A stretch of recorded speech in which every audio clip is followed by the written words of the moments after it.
It might look like tickling is just a fun and harmless thing to do, but it has a long and complicated past that spans many cultures and times.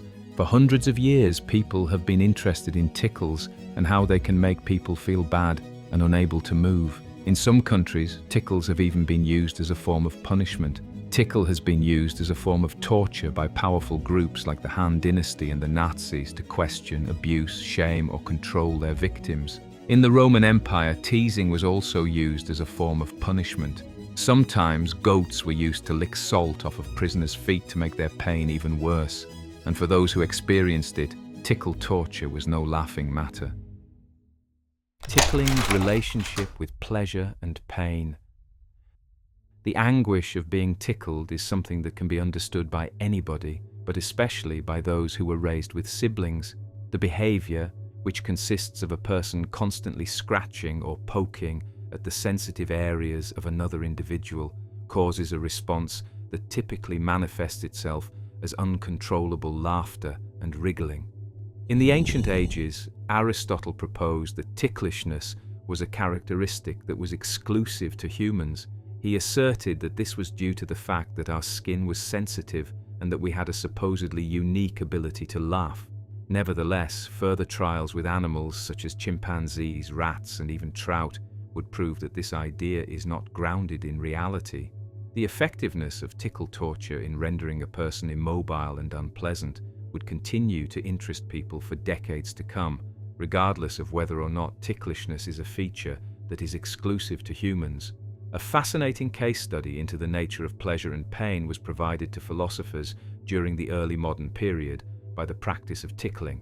According to Cabinet magazine, the philosopher Descartes asserted that the act of tickling causes the body to arouse in a manner that is very similar to the way that pain is experienced. One experiences pleasure, he said, when the objects of the senses produce some movement in the nerves which would be capable of harming them if they did not have enough strength to resist it, as happens when one is tickled.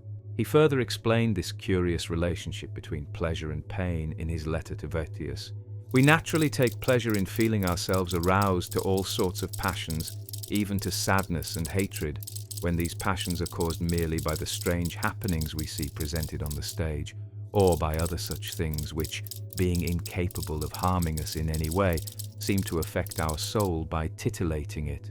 The fact that tickling causes this pain reaction is the reason why it has been included in the rotation of reliable means of torture throughout history. The use of the bizarre method throughout world history.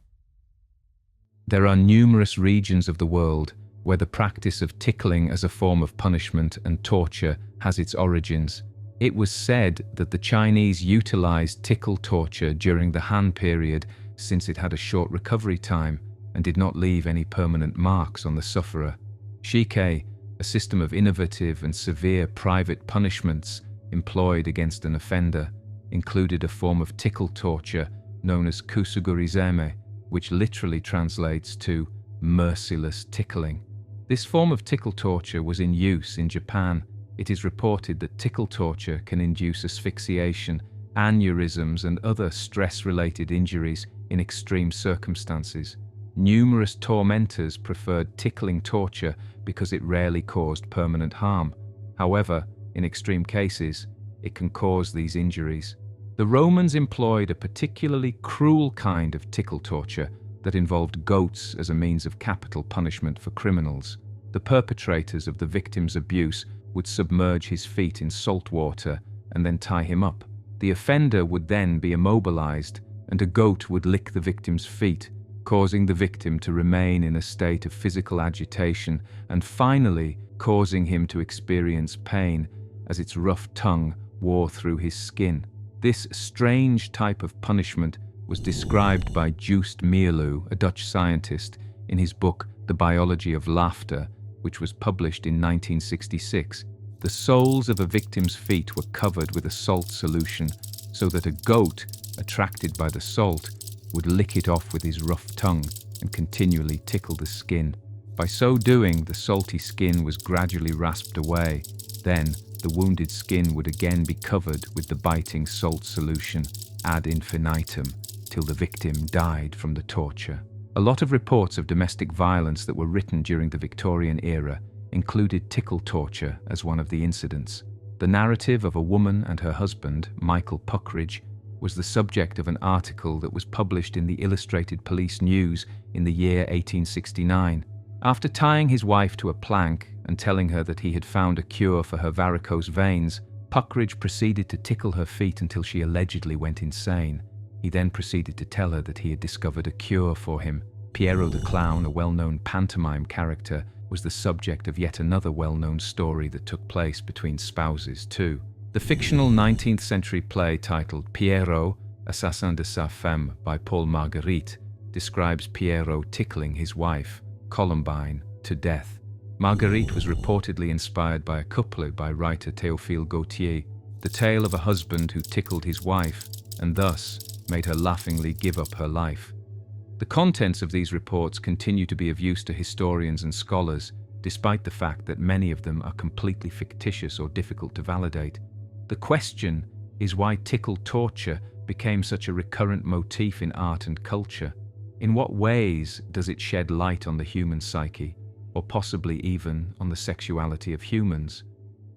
Tickle torture as sexual gratification. In the past, historical reports of tickle torture have been re-examined by certain historians through the perspective of erotic literary fiction. It is Mierlot's contention that narratives such as those of Michael Puckridge and Piero are not only accounts of spousal abuse, rather they are metaphorical stand-ins for sexual fulfillment. In a deeper sense, being tickled to death means taking part in sexual orgasm and experiencing the stirb und wehrde feelings, to die and to be resurrected, provoked by deep ecstatic sexual satisfaction, Mierlot explained. Tickling has, in fact, been utilized in sexual play throughout the course of human history. It was said that historical figures such as Catherine the Great, who may have also possessed a collection of erotic furniture, participated in sexual tickle play for a period of time. According to legend, Anna Leopoldovna, a Russian regent, was accompanied by at least 6 maids who would sing lewd melodies while tickling her feet. Having said that, it is quite evident that tickle torture is not only a sexual behavior. Modern uses of tickle torture.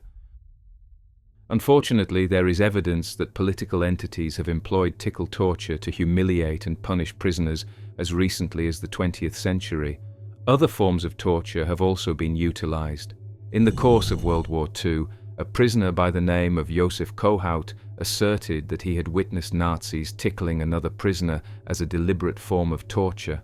The first game that the SS sergeant and his men played was to tickle their victim with goose feathers on the soles of his feet, between his legs, in the armpits, and on other parts of his naked body. Kohout wrote in his 1972 book, The Men with the Pink Triangle. He broke out in a high-pitched laughter that very soon turned into a cry of pain while the tears ran down his face and his body twisted against his chains.